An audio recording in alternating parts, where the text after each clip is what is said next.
merci d'avoir choisi ma chaîne. Aujourd'hui, on va parler de Terminator Dark Fate, le dernier volume, on va dire, qui est sorti de cette franchise-là, qui devait s'arrêter depuis le Terminator 2, selon moi. Bon, donc dans cette partie, nous allons faire une analyse et déterminer pourquoi le T1 et le T2 sont des versions qui sont plus intelligentes que le Dark Fate qu'on nous propose aujourd'hui. Donc, dans cette analyse, il y aura plein de spoilers. Donc, si tu n'as pas encore vu le film, je te conseille de faire une pause, d'aller le voir et de revenir. À moins que, bien sûr, tu t'en fous complètement. Mais là, je te le dis tout de suite. Je te préviens, je dis tout, ce qui m'a fâché du film. En tout cas, je vais tout déballer ici, alors si tu ne veux pas être spoilé, tu sais quoi faire. Donc, voilà. Donc aujourd'hui, nous allons parler de T1 et de T2. T2, le jugement dernier. T1, des Terminators.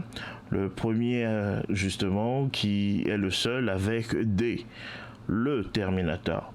Donc, on va comparer ces deux films-là sur leur degré d'intelligence. Voilà, ça, comme je le dis, comment est-ce que dans ces deux films-là, on te fait comprendre et on prend l'audience et on respecte l'audience, l'intelligence de l'audience. Voilà, donc comparé à ce que nous propose le Dark Fate qui vient de sortir il y a quelques semaines. Bon, donc par section, je vais parler de plusieurs éléments qui m'ont choqué et aussi afin d'éviter de reparler de la même chose que d'autres internautes ont déjà fait dans la vidéo. Je vais essayer juste de me consacrer sur certains points seulement.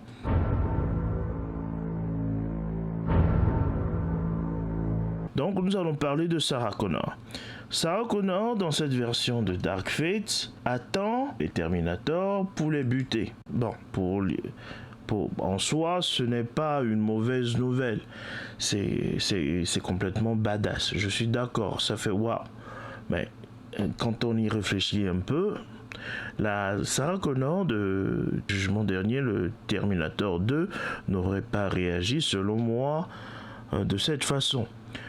La Sarah Connor qu'on nous a présentée dans Terminator 2 est une femme qui a toujours voulu se battre et s'attaquer à comment empêcher le jugement dernier. Pas seulement arrêter les Terminators, mais empêcher le jugement dernier. Pourquoi est-ce qu'elle est arrivée justement dans l'hôpital psychiatrique où on l'a vu dans le Terminator 2? C'est justement parce que l'usine dans laquelle elle s'est retrouvée avec le Terminator, le T800 dans le premier volet, le Terminator, elle a voulu justement questionner ce qui est arrivé au reste du Terminator. Et justement, c'est là que la police a eu vent de ce tapage et on l'a interrogé. Évidemment, son récit ne paraissant pas vraisemblable, on l'a prise pour une folle. Mais avec l'arrivée justement du T800 qui était renvoyé dans le passé pour protéger John Connor, ils sont revenus et justement l'aider à s'échapper. Et là encore, on voit qu'elle a interrogé le T800 pour savoir quelle est l'origine, pour comprendre à partir d'où et de quand exactement est-ce que le jugement dernier a commencé. Pourquoi? Justement, c'est mieux de régler un problème lorsqu'on sait la source de ce problème-là. Donc, logiquement, Sarah Connor est une personne qui attaque le problème par la source. C'est comme si tu veux guérir un ganglion au lieu de guérir la plaie que tu as, qui a provoqué ce ganglion-là. Donc ça n'a pas de sens que dans le Dark Fate, on nous dit que justement, Sarah Connor est une badass, elle ne fait que déglinguer des Terminators. techniquement, ça n'a pas de sens. Parce que déjà, s'il y a des Terminators, cela veut dire que justement le problème n'est pas réglé. Mais d'où viennent-ils? On va le développer même ce point plus loin. Mais vous voyez, ça n'a pas de sens. Et encore, Sarah Connor est plus intelligente que ça. J'imagine que les armes qu'elle a peuvent déglinguer un T-800. Mais rien ne dit quel type de Terminator vient. Déjà dans le T-1000, dans le Terminator 2, c'est le T-1000 qui vient. Pourquoi maintenant envoyer un T-800? Ça n'a pas de sens. Déjà, Skynet envoie toujours le meilleur Terminator pour faire le boulot. Pourquoi pourquoi maintenant passer du T-1000 au T-800? Voilà, donc disons, on passe. Disons que c'est le T-800 qui vient. J'imagine les armes qu'elle a dans son véhicule vont pouvoir terrasser un T-800. Maintenant, qu'est-ce qui arrive si c'est un T-1000 qui vient ou un autre type de Terminator qu'elle n'a jamais rencontré? C'est sûr que déjà les armes qu'elle a dans son véhicule ne feront rien à un T-800. Au pire, le ralentir. Mais voilà. Et puis cette idée de coordonner, comment ça marche exactement? Les Terminators maintenant qui viennent ont des GPS et on sait exactement où ils sont.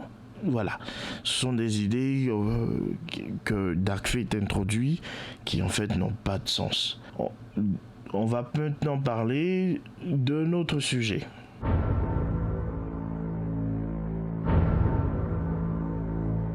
Maintenant, on va parler du comportement des Terminators quand ils viennent. Voilà. Après leur voyage dans le temps, à la recherche de leurs victimes ou de leurs protégés, qu'est-ce qu'on cherche d'abord à faire? On va parler d'abord du méchant, parce que le méchant, je pars du principe qu'il a moins d'informations, parce que dans le 1 comme dans le 2, on voit le T-800 qui cherche un annuaire téléphonique pour retrouver Sarah Connor. Et pour tous ceux qui sont plus âgés de 25 ans sauront de quoi je parle quand je parle d'annuaire téléphonique. C'est un gros bouquin où tu vois la liste de tous les abonnés téléphoniques. Voilà, c'est ce qui existait à l'époque. Donc, voilà, heureusement ou malheureusement, pour le T-1000, enfin le T-800, il y avait plusieurs Sarah Connor dans sa liste. Donc, par élimination, il a commencé par la première, il fait toc-toc, voilà. Est-ce que c'est Sarah Connor? Tu dis oui, il te bute. C'est ça. Donc, même chose pour le T-1000. Le T-1000, quand il arrive, heureusement, c'est un policier qui est la première personne qu'il rencontre. Voilà. Donc, évidemment, dans le véhicule du policier, il avait accès à une database où il a vu l'adresse de John Connor. Donc, évidemment, à partir de là, il pouvait se rendre chez lui. Mais encore, il ne savait pas à quoi ressemblait John Connor. Voilà. Donc, c'est un Terminator qui vient, qui cherche à savoir où se trouve sa victime pour aller le buter. Voilà. Mais dans le Dark Fate, ce qu'on nous propose, non seulement le Terminator, le Rev 9, arrive pile point complexe, le building, là où sa victime est, mais en plus, sait déjà à quoi elle ressemble. C'est bizarre parce que justement, si l'ennemi déjà a ces informations, pourquoi est-ce qu'il n'arrive pas à le buter dans le futur? Voilà. Alors que dans la logique de T1 et de T2, il est clair que justement que Skynet n'avait pas la possibilité ou n'arrivait pas à repérer John Connor, ce qui, dans un geste désespéré, car justement John Connor gagnait la bataille, dans un geste désespéré, a envoyé un Terminator dans le passé pour pouvoir empêcher sa naissance au départ. Voilà. Donc, on cherchait plutôt à retrouver sa mère parce que, apparemment, on peut même déduire que John Connor n'avait pas de traces au point que c'est mieux d'avoir sa mère avant même qu'il ne naisse. Bon, la réaction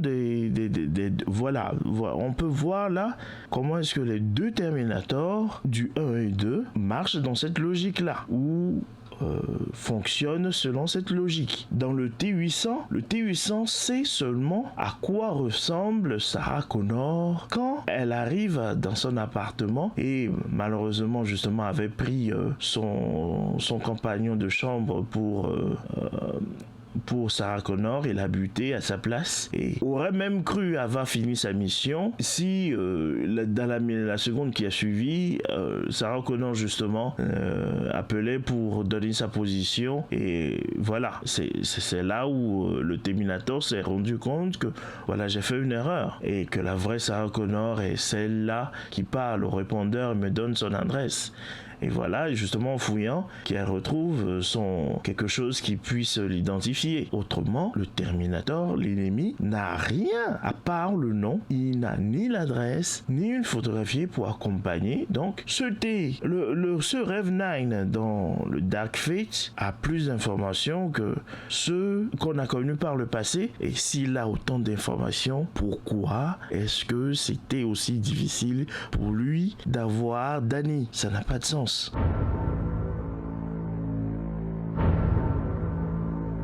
On va parler maintenant de l'arrivée des T800. Oui, on a su dès le premier Terminator, des Terminators et non, on a plus su, je dirais, dans le Terminator 2, le jugement dernier, que justement c'était que les T800 viennent d'une série, comme on fait une ligne de série, comme on fait les voitures et tout ce qui est fait automatiquement se fait en ligne, le montage en ligne. Voilà. Donc oui, la version de T800 qui est venue n'est pas un prototype. C'était un modèle commun qui justement était justement fait pour s'infiltrer et tuer les survivants qui combattaient encore Skynet. Bon, c'est sûr. Maintenant, dire il y a plusieurs T800 qui sont venus dans Dark Fate et que ce sont des modèles communs qui ont pour rôle d'éliminer et s'infiltrer dans la population pour pouvoir détruire toute résistance à Skynet. Alors, l'idée que Skynet aurait envoyé plusieurs T800 ou plusieurs Terminators, des Terminator 2, il pose un problème sérieux dans le récit qu'on nous donne. Le problème numéro 1, si c'était le cas, le T800 qui a été envoyé pour protéger John Connor aurait eu cette information. Comment est-ce que je le sais? Je le sais parce que il sait le modèle et de quoi est fait le T1000 quand il l'a rencontré. Donc, si en plus de ce T1000, il y a plusieurs Terminators qui étaient venus, ce Terminator-là aurait su. Maintenant, cette histoire de plusieurs Terminators envoyés dans le passé, pourquoi elle ne tient pas la route? Déjà parce que le Skynet a toujours envoyé son meilleur produit pour pouvoir faire le boulot. Donc, d'où le T1000. Le T1000 était un modèle plus avancé pour tuer John Connor et ça n'a pas de sens qu'on envoie un T1000 d'abord et on envoie un T800. Cela n'a pas de sens. Ensuite, si plusieurs Terminators étaient envoyés pour faire le boulot, et déjà le Terminator qui est censé protéger John Connor l'aurait su. Quand il a rencontré le T1000, il ne s'est pas dit surpris, il savait quel modèle c'était et il savait quelles étaient ses capacités. Voilà. Et il pouvait dire justement que le modèle qu'il est ne peut pas techniquement venir à bout de ce Terminator-là. Voilà. Donc le T1000 était plus avancé que lui. Si le Terminator, s'il y avait plusieurs Terminators après John, comment il aurait fait pour suivre John? Comme je l'ai déjà dit, les Terminators en arrivant n'ont pas de GPS. Et les Terminators en venant n'ont pas de communication. Ils n'ont pas de database commun où ils partagent des informations. Voilà. Donc, lorsque le T-1000 est venu, il a dû se renseigner pour savoir où est-ce qu'habite John Connor, il ressemble à quoi exactement, pour pouvoir se mettre à sa poursuite. Voilà. Le deuxième Terminator qui serait arrivé après le T-1000, il fait comment poursuivre John Connor, puisque justement dans le même film on nous dit clairement que John Connor ne prenait même plus de photos. Donc on fait comment ce nouveau Terminator là, le T-800, il fait comment pour suivre John Connor jusqu'à pouvoir la battre? Ça n'a pas de sens. Voilà. On va développer même d'où ce Terminator là il vient, parce que c'est l'autre idée. Voilà, ce sera le prochain arrêt. Voilà, il vient d'où?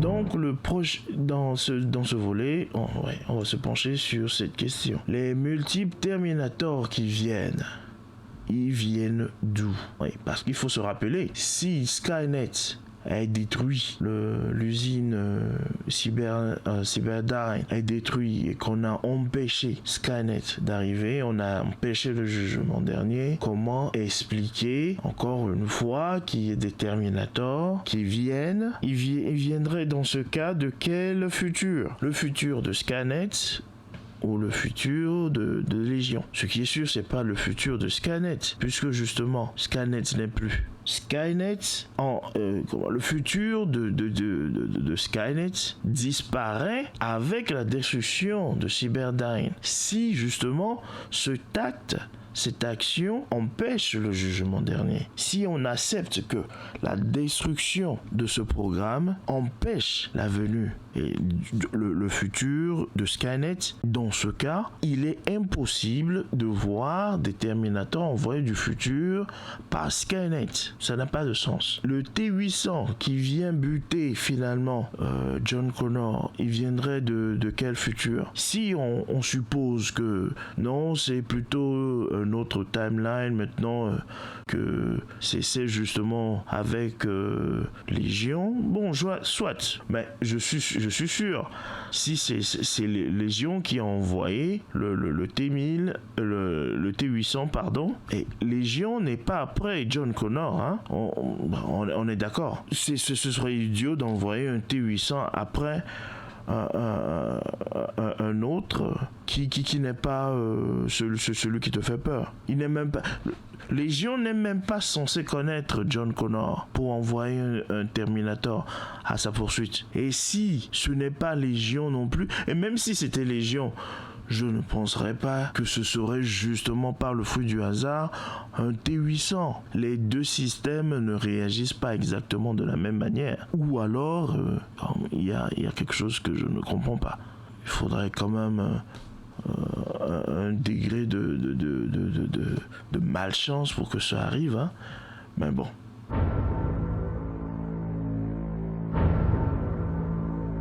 Nous allons maintenant analyser les deux protecteurs. Bon, celui qu'on va mettre en parallèle est celui de Terminator 1, Kyle Reese, et elle s'appelle Grace, je crois. Oui, Grace de Dark Fate. Voilà. Bon, si je dois envoyer un Terminator, si je dois envoyer quelqu'un me protéger, on va analyser. On va analyser. Bon, dans le Terminator 1, on voit Kyle Reese qui arrive, qui tombe de sa bulle au sol, nu.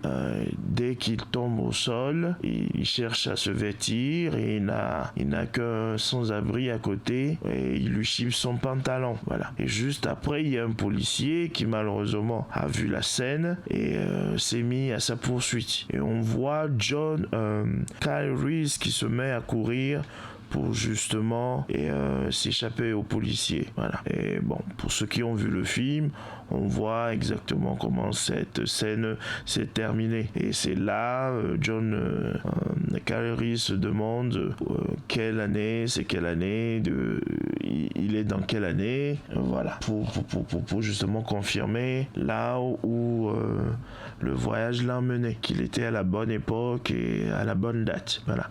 Ce sont des petits détails. Et on va comparer tout ça à comment est-ce que Grace arrive. Grace arrive et elle est évanouie. Bon, déjà, on se pose une question. Entre les deux, moi, je préfère celui qui est sur le qui-vive et que dès son arrivée, peut déjà faire quelque chose. Bon. Donc, Grace arrive, elle est étourdie pendant quelques minutes et elle tabasse tout le monde. Et ce qui est bizarre, c'est qu'elle arrive avant le Terminator, le Rev 9, mais ne se rend pas là où se trouverait Grace. Où se trouverait Danny, pardon. Pas Grace. Grace est celle qui est supposée protéger Danny. Elle ne se rend pas à son domicile, mais on ne la voit que le lendemain. Donc, entre-temps, le Rev 9 arrive le matin, mais arrive dans le complexe. Donc, bon, on va déjà juger les deux là. L'ennemi, lui, connaît l'adresse de son objectif. Voilà. Déjà dans le futur, connaît son adresse de Danny. Donc, il arrive là, dans le building, là où elle est, s'habille et va frapper à sa porte. Donc, déjà, connaît l'adresse directe de Danny, mais pas Grace. Mais cela n'est pas encore le problème que j'ai avec Grace. Grace est un humanoïde, enfin, elle est humaine, mais avancée, voilà. Donc, elle a été augmentée, on va le dire comme ça. Elle a été augmentée avec la technologie du futur. Mais de cette augmentation, il peut arriver que, enfin, elle doit être sous médicaments. On nous explique qu'elle doit avoir des produits, qu'elle doit s'injecter de temps à autre. Déjà, j'envoie un protecteur qui est dépendant d'un produit. Même si ce produit-là est disponible, elle reste dépendante. Voilà. Comparé à quel risque qui vient et qui est déjà peut se mettre en action. Voilà. Je préfère de loin Caris. Je ne sais pas. Bon. Pour le principe, je vous donne un exemple.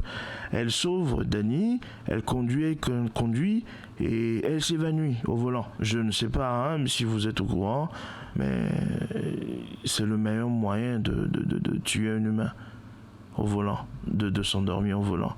Donc au passage, c'est un message à tous ceux qui conduisent. Dès que vous sentez la fatigue venir, s'il vous plaît, rangez-vous et faites une pause, ce sera bien pour tout le monde. Voilà.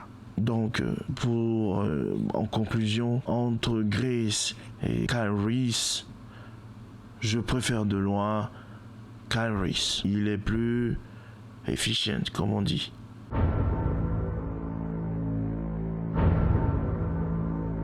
Dans ce volet, je vais mettre en parallèle les deux antagonistes que nous propose le Terminator 2 et le Terminator Dark Fate. Voilà, on va voir lequel est le plus intelligent ici aussi. Dans le Terminator 2, nous avons le T-1000 et on va analyser un peu comment il opère. Déjà, ce que je remarque le long du film, c'est que le T-1000 ne se dévoile pas, ne se met pas dans sa tenue métallique en public, ou très rarement, ou dans là où il y a peu de visibilité. Voilà. Par contre, le Rev 9 en pleine rue, plein de témoins, se dédouble. Voilà. Donc, pourquoi c'est un problème? Si c'est un comportement qui ne va pas dans le sens de Légion. Je m'explique. Si Légion veut naître, si Légion veut donner une chance de ne pas être tué dans l'œuf, comme on dit, ce n'est pas dans l'intérêt de Légion de se découvrir de cette manière-là avant avant même qu'il ne soit conçu. Je vais encore m'expliquer. Si je sais que la bombe atomique peut me tuer, et je suis l'inventeur de cette bombe, je suis sûr que je ne la créerai pas. Je suis sûr que ceux qui avaient créé la bombe connaissaient sa grandeur destructrice. Jamais ils ne s'en seraient vantés de l'avoir créée. Bon, enfin je suppose, j'ai toujours foi en l'être humain, je peux avoir tort, mais logiquement, ça n'a pas de sens que Légion se fasse voir sous cet angle-là avant même d'être conçu. Voilà. Donc, dans cette logique, on comprend bien pourquoi le T-1000, très rarement, se transforme en... Quand bien même il peut se transformer pour prendre l'apparence de quelqu'un d'autre ou être métallique, il le fait que très discrètement. Et c'est là on comprend déjà que oui, ce ne sont pas les effets spéciaux qui manquaient forcément, mais il y a une idée derrière. Si le Terminator doit s'infiltrer, il doit d'abord se faire passer pour un humain. Voilà. Justement, parlons justement d'être humain. Être humain ne veut pas forcément dire agir, interagir comme un humain. Un humain, pour faire passer pour un humain, il faut un peu plus que ça. On va voir ici, dans Dark Fate, le Rev 9 qui grimpe au mur, qui poursuit pour poursuivre sa proie, qui, au vu, au su des témoins, quoi. Même quand le T-1000 poursuit John à pied, il court quand même. On voit qu'il court, que c'est un policier qui court derrière quelqu'un qui est à moto. Pas parce que le Terminator ne pouvait pas le faire, mais a choisi de prendre un camion ensuite pour pouvoir le suivre. Bon, mais techniquement et tactiquement, le Rev 9, en se montrant, se met en danger. Bon, je vais essayer de faire plus court et afin que cette vidéo ne dure pas des heures non plus.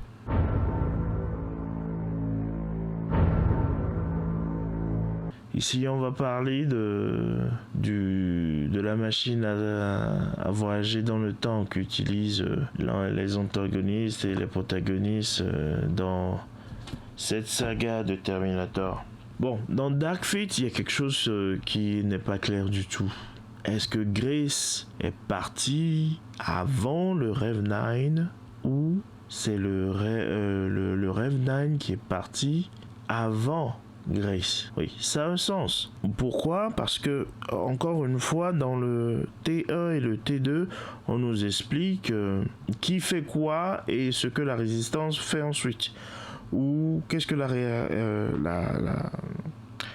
résistance fait pour prévenir ceci. Voilà. Dans Dark Fate, on nous présente même pas ce que Dani fera dans le futur. On ne sait pas qu'est-ce qu'elle... Enfin, on nous dit que voilà, elle est John. Mais bon, elle est John. Il faut encore qu'on nous explique quel est son rôle. Qu'est-ce qu'elle gagne, voilà, dans le futur, qu'on ne sait pas. Qu'on ne sait pas, mais qu'on doit savoir. Voilà. Donc, supposons que Grace a été envoyée dans le passé pour justement la protéger d'un Terminator quelconque. Voilà. Donc c'est pour ça que Grace aura voyagé. Dans ce cas, ça explique pourquoi elle est arrivée avant le Rev 9. Mais encore une fois, si elle était envoyée pour protéger Dani, pourquoi se rendre au boulot d'abord parce que tu es arrivé la nuit? Est-ce que c'était parce que tu étais sûr d'arriver avant le Terminator ou tu étais persuadé que personne, qu'elle était sans danger entre la nuit que tu étais où elle était arrivée et le matin, le lendemain? Parce que c'est le lendemain en fait que le Terminator, le Rev 9, lui, elle est arrivée. Voilà, Et voilà. Et puis je rappelle que lorsque Grace vient, elle ne vient pas là où elle est. Dans le Terminator 1, Kyle Reese avait une bonne raison de ne pas approcher Sarah Connor. Il la connaissait. Kyle Reese avait une photo de Sarah Connor. Donc elle savait à quoi elle ressemblait déjà. Mais il ne s'est pas approché d'elle. Pourquoi? Pour deux raisons. D'abord, comme je vous l'ai déjà expliqué, le Terminator, ne sachant pas qui était le bon Sarah Connor, commençait à tuer tous ceux qui répondaient au nom de Sarah Connor. Donc, évidemment, ça crée une panique. Et Sarah Connor, la vraie, cette fois, se méfiait de tout ce qu'elle ne connaissait pas. Donc cela explique pourquoi déjà il ne pouvait pas faire ce pas-là. Et bon, c'est logique aussi que voilà, tu te balades dans la rue, tu te fais aborder par un inconnu, ça peut se jouer à 1 contre 1000 si elle dit oui. Voilà. Donc tactiquement c'est pas logique. Mais ce n'est pas dans le cas de Grace. Bon, quoique. Le deuxième point que je veux le deuxième point qui avait empêché Kyle Reese de s'approcher de Sarah Connor est celle-ci. Pour pouvoir protéger Sarah Connor, Kyle Reese devait savoir de qui la protéger. Et c'était ça un point essentiel. Alors que Grace sait exactement à quoi ressemblait le Rev-9 et peut même le détecter à des kilomètres. Bon, quand je dis des kilomètres, tant que le Rev-9 est à portée de vue, elle peut savoir que c'est lui le Rev-9. Même si le Rev-9 se trouve au milieu d'une troupe. Une masse. Oui, donc comme je viens de l'expliquer, donc Grace a la capacité même de détecter le Rev-9 même quand il est dans une foule. Donc parce qu'elle est augmentée, donc elle peut le détecter parmi les humains quoi. Donc cela fait deux avantages que Grace a par rapport à Kyle Reese, mais elle ne l'utilise pas. Car si nous restons dans la même logique, Grace arrive, il n'y a pas de tueur en série qui est annoncé, donc déjà Dani n'a aucune raison de se méfier de qui que ce soit. Bon, donc ce qui veut dire qu'elle peut facilement s'approcher d'elle, étant donné qu'elle la connaissait déjà dans le futur, même elle peut dans le passé aussi créer un lien d'amitié avec elle parce que justement elle la connaît déjà et elle connaît aussi voilà comment lier rapidement, enfin comment attirer son attention plus rapidement. Donc le deuxième avantage, c'est que elle sait aussi de qui la protéger, du Rev-9, surtout que comme on vient de l'expliquer, elle sait le repérer même à distance. Dans cette logique là, bon, pourquoi être venu en premier et attendre jusqu'au lendemain? Cela veut dire que bon, donc tu sais exactement quand l'ennemi va arriver. C'est là le problème d'intelligence du film, parce qu'on compte sur ceux qui ont déjà vu le film pour savoir comment est-ce que ceci ou cela marche, sans pour autant rester dans une logique donnée. Voilà. Donc voilà. Ou si tu n'as pas vu les autres films, donc tu te poses les questions, mais pourquoi? Et vraiment, ça n'a pas de sens. Bon, donc Kyle Reese de son côté devait en plus faire face à la peur de Sarah Connor, parce que justement il y avait un fou en liberté qui tuait les Sarah Connor et elle se sentait déjà visée. Et en plus de ça, Kyle Reese ne savait pas qui était ou sous quelle forme le Terminator viendrait. Donc c'est normal que Kyle Reese puisse prendre un peu de distance et observer Sarah Connor et attendre le dernier moment pour agir. On voit carrément que ces deux films ont une approche similaire, mais une seule des deux versions explique pourquoi c'est fait ainsi. Voilà, c'est ça le degré d'intelligence dont je parle, dont Dark Fate prive. C'est ce degré d'intelligence que Dark Fate nous prive, parce qu'il prend ses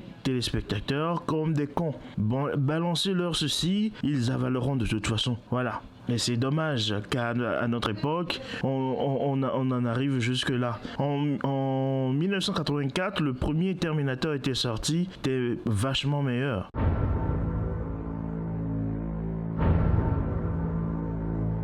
conclusion que peut-on retenir de ce Dark Face? Est une suite fidèle à T1 et T2 malgré toutes ces incohérences? À mon humble avis, non. C'est juste pour pouvoir donner une promotion à ce film qui n'a rien à voir avec le T1 et T2. Car en fait, on n'apprend rien de neuf si ce n'est juste une opportunité pour eux de reboot cette franchise qui, avec l'âge avancé des acteurs iconiques comme Arnold Schwarzenegger et aussi Linda Hamilton, voilà, donc on risque même de ne plus avoir dans les futurs s'il y en a, parce que pour moi c'est déjà fini. Oui, car cela n'a rien à voir à raconter de plus, car ils passent toujours à côté. Déjà, en tuant John Connor, c'est en tuant l'histoire, car le T1 comme le T2, même si John Connor n'existait pas dans le premier, il existait à travers les récits de Caleris, car c'est justement John qui envoie Caleris pour protéger sa mère. Voilà. Donc c'est dommage parce que cette prise de décision juste dans les premières secondes du film sont vraiment choquants. Mais pour les vrais fans, c'est le moment décisif où tu te dis bon, à quoi ça me sert encore de suivre Terminator et de quitter la scène. Mais par souci de curiosité, on va dire, oui, tu peux rester jusqu'à la fin, mais bon, ce n'est rien que tu n'as jamais vu auparavant. Ce n'est rien d'extraordinaire.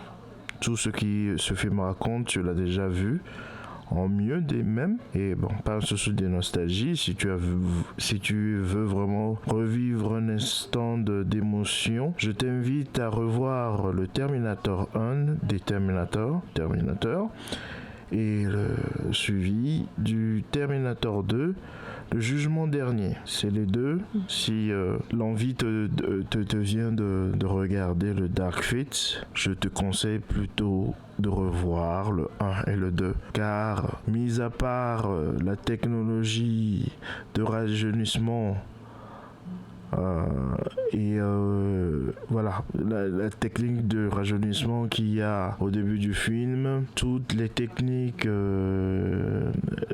les artifices qui ont été ajoutés au film, je te l'assure, tu as déjà vu mieux que ça. Et cela ne supporte même pas un scénario de béton. Le scénario est basique et non original. Tout ce qui ce film raconte, tu l'as déjà vu 1000 fois, surtout si tu es un fan de Terminator. Je suis désolé pour tous ceux qui, comme moi, attendaient de ce film quelque chose de différent. J'ai cru jusqu'au dernier moment que ce Terminator, parce que il avait une touche de James Cameron, parce que c'est lui qui l'aurait produit. Bon, je me disais que ça allait donner quelque chose d'autre.